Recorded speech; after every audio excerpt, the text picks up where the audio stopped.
कई दशकों से हमने देखा है कि बारंबार इस तरीके से सीज़ फायर को युद्ध पे जब भी विराम लगा है मगर फिर से पुनः आक्रमण किए गए हैं, नरसंहार।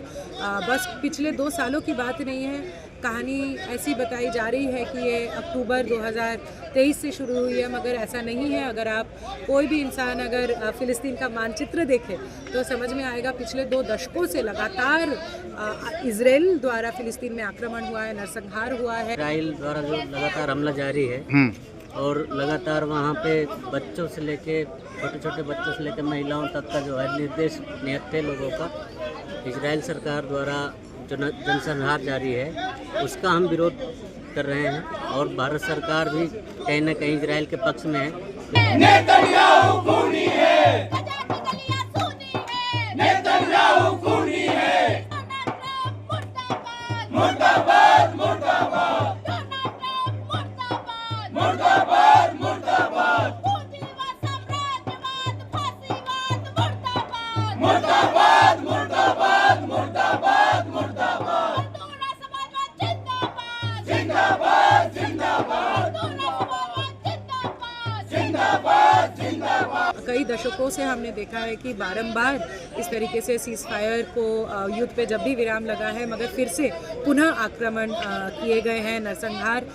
बस पिछले 2 सालों की बात नहीं है, कहानी ऐसी बताई जा रही है कि ये अक्टूबर 2023 से शुरू हुई है, मगर ऐसा नहीं है। अगर आप कोई भी इंसान अगर फ़िलिस्तीन का मानचित्र देखे तो समझ में आएगा पिछले 2 दशकों से लगातार इजराइल द्वारा फ़िलिस्तीन में आक्रमण हुआ है, नरसंहार हुआ है।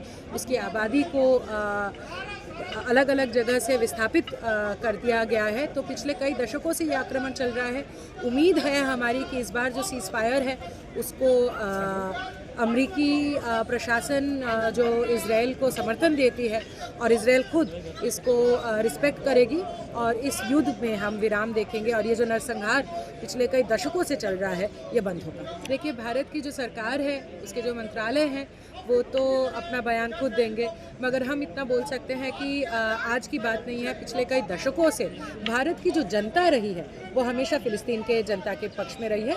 ये आज की नई बात नहीं है। अगर पिछले आप कई दशकों से भारत का जो पोजीशन है, भारत के लोगों का जो पोजीशन है, आप देखोगे कि बारंबार फ़िलिस्तीन के अधिकारों के लिए भारत से आवाज़ उठी है और उम्मीद होगी रहेगी कि हमारी आवाज़ आगे भी बरकरार रहेगी। और जो भारतीय सरकार है आज के डेट पे, वो भारत के लोगों की आवाज़ को आगे बढ़ाते हुए जो इजरायली आक्रमण है उसका समर्थन नहीं करेगी। भारत सरकार से क्या मांग है, मुख्य मांग क्या है जो जंतर मंतर पे आप आई हैं आज? हमारी मुख्य मांग की यही है कि भारत सरकार से तो यही है कि इजराइल की जो कंपनियां हैं जिसके साथ जो वो साठगांठ बांधती है, जो व्यापारिक संबंध है, उसको उसमें विराम लगाया जाए। जब तक ना ये प्रमाणित हो जा रहा है कि इजराइल जो सीज़ फायर है उसको रिस्पेक्ट कर रहा है और इस युद्ध में विराम लगाने के लिए हमारे देश को सरकारी तौर पे जो प्रेशर डालने की संभावना है वो डाला जाए। गरीब जनता, आम जनता जो है उसको इकट्ठा होने की ज़रूरत है,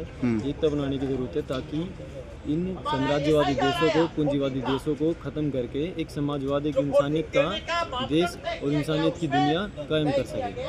और ये जो अमेरिका है, इजराइल है, रूस है, यूक्रेन पे भी जो युद्ध चल रहा है, यूक्रेन पे जो बमबारी, गोला बारूद जो चल रहे हैं, वहाँ की आम जनता मर रही है, उसी तरह जो फ़लस्तीन पे गाज़ा में इतना नरसंहार चल रहा है और जो तमाम देशों में जैसे छोटी छोटी घटनाएं, बड़ी बड़ी घटनाएं हो रही हैं, जैसे नेपाल में हाल फिलहाल में हुआ है, ये चीज़ें दर्शाती हैं कि जनता के ऊपर, जब आम जनता के ऊपर जब नरसंहार और अपराध और जो क्या नाम है शोषण ज़्यादा बढ़ जाता है तो वो उबाल ज़रूर मारता है, जिस तरह से नेपाल के नौजवानों ने अपना परिचय दिया। तो आज भी हम उसी का विरोध प्रदर्शन कर रहे हैं जो इजराइल हमास के ऊपर, गाज़ा के ऊपर नरसंहार की भावना से बुरी तरह से तानाशाही के तौर पर हथियारबंद शोषण उनका कर रहा है, उनको मार रहा है, कत्लेआम हो रहे हैं, उसमें बच्चे भी हैं, एक एक साल के छोटे छोटे बच्चे भी मारे जा रहे हैं। तो भारत सरकार क्या कर रही है इसमें? भारत सरकार इसमें इजराइल का सपोर्ट कर रही है और भारत का ये इतिहास रहा है कि फ़िलिस्तीन का सपोर्ट भारत जो सरकार थी इतिहास में वो करती आ रही थी। आज जो सरकार है वो इजराइल को सपोर्ट कर रही है, उसको एक आर्थिक तौर पर भी और एक राजनीतिक तौर पर भी उसको सपोर्ट करना है। इजराइल द्वारा जो लगातार हमला जारी है और लगातार वहाँ पे बच्चों से लेके छोटे छोटे बच्चों से लेकर महिलाओं तक का जो है निर्देश निहत्थे लोगों का इजराइल सरकार द्वारा जो जनसंहार जारी है उसका हम विरोध कर रहे हैं। और भारत सरकार भी कहीं ना कहीं इजराइल के पक्ष में है, तो इसलिए हम भारत सरकार का भी विरोध कर रहे हैं कि ऐसे नरसंहार जो देश कर रहे हैं उसका साथ देना बंद करे और दुनिया में शांति व्यवस्था कायम हो, इंसानियत जिंदा रहे। इसी के लिए आज हम लोग यहाँ पे दिल्ली के जंतर मंतर में इकट्ठे हुए हैं। मेसोपोटामिया सभ्यता तक हम लोग बहुत पुरानी दर्जला फुरात, हाँ दर्जला फुरात, और हम लोग बहुत पुरानी सभ्यताएं रही है, बहुत पुराना हम लोगों का रिश्ता है। तो जब भी कोई कत्लेआम होता है और इस तरीके से बर्बर कत्लेआम हो रहा है, वही नोबेल शांति की बात कर रहे हैं, वही जो है बारूद जो है वहाँ पे बचवा रहे हैं, उन्हीं के यहाँ से बन के बारूद जा रहे हैं।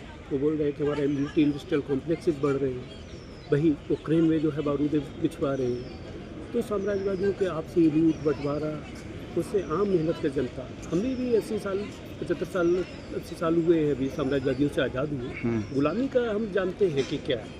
इस देश में भी गुलामी के खिलाफ जो लोग लड़ रहे थे उनको ब्रिटिश साम्राज्यवादियों ने आतंकवादी ही बोला था। तो फिलिस्तीन की जो जनता है, जो निहत्थे हैं, जो पत्थर लेके जो है अपना प्रोटेस्ट कर रहे हैं, उन पर जो है नापाम बम गिराना, ये मानवता का बहुत बड़ा अपराध। मोदी सरकार से क्या करना चाहेंगे भारत हम सरकार से? चाहते हैं कि भारत सरकार भी जो हमारे पुराने एक लंबे ऐतिहासिक संबंध है उसमें फिलिस्तीनी जनता के साथ खड़े हों। हर न्यायपसंद आदमी खड़ा हो, भारत सरकार भी फिलिस्तीनी की जनता के साथ खड़े हो। और हम इजरायली जनता के विरोध में नहीं, इजराइल में वो जनता जो फिलिस्तीनी कत्लेआम का विरोध कर रही है, हम उसके भी साथ हैं। हम किसी भी जातीय नस्लवाद के विरोध में हैं।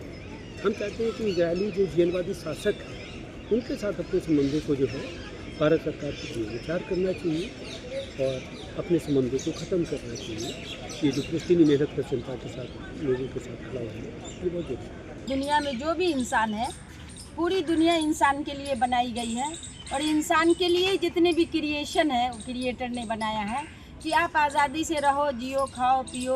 आज का दौर डेवलप हो गया साइंस टेक्नोलॉजी से, तो पढ़ो, जॉब करो, अच्छी ज़िंदगी जियो। मगर कुछ लोगों के पास इतनी सोर्सेज है कि उसका यूज़ ही नहीं होता है या गलत यूज़ होता है। अब कुछ लोग खाए बगैर, पानी बगैर मर रहे हैं, तो ये सही नहीं है। खाना पानी पे ऊपर वाला का है, पानी भी तो आप ज़मीन से निकालते हो, वो अगर पूरी ज़मीन में रोक दे पानी तो क्या करोगे? जब आप इंसानों का ऊपर पानी पीने से, खाना खाने से, या आप मीडिया से रोकते हो, अखबार से रोकते हो, पढ़ने से रोकते हो, सबसे बड़ी बात ज़िंदगी ही नहीं रहेगी तो नई नस्लों को मार रहे हो। यही नस्ल तो दुनिया को डेवलप तक पहुंचाती है। जो